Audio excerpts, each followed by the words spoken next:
अभी हम पहुंच चुके हैं दरभंगा में लोकसभा चुनाव के मतगणना।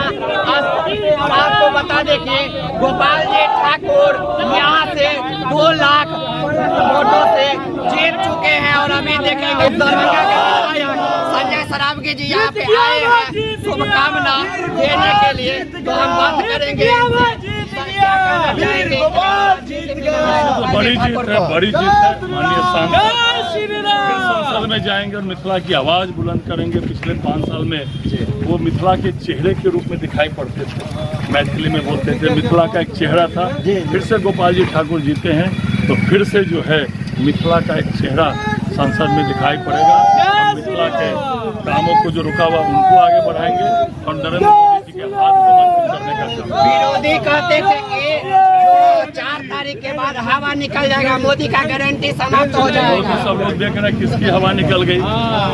बूथ छोड़ के इंडी गठबंधन के लोग मैदान छोड़ के भाग गए। कहीं दिखाई पड़ रहा है क्या?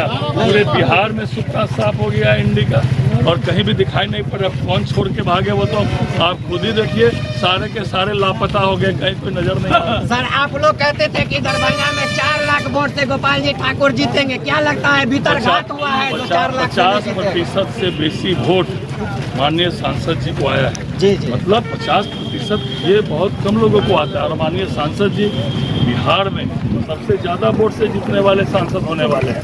जाके नरेंद्र मोदी जी का हाथ मजबूत करेंगे और मिथिला की आवाज फिर से लोकसभा के सांसद के मुंह पर पहुंचेगी। विरोधी कर रहे हैं मोदी जी का जो है तो मार्केट में जो छवि कम हुआ है उनका। वो यही बोलने वाले थे। जी जी, 400 पार का नारा दिए तो हम लोग पहले से ही कह रहे थे। वो कहेंगे 400 पार नहीं हुआ ना, अरे 400 पार नहीं हुआ तो 300 पार तो हुआ ना। तो निश्चित रूप से नरेंद्र मोदी जी फिर से भारत माता के मान सम्मान और स्वाभिमान को आगे बढ़ाने का काम करेंगे। सर दूसरी बार सांसद बन रहे हैं गोपाल जी ठाकुर जी, क्या लग रहा है इस बार मंत्री बनेंगे? मंत्री बनेंगे केंद्र में? तो नरेंद्र मोदी जी का काम है। जी जी,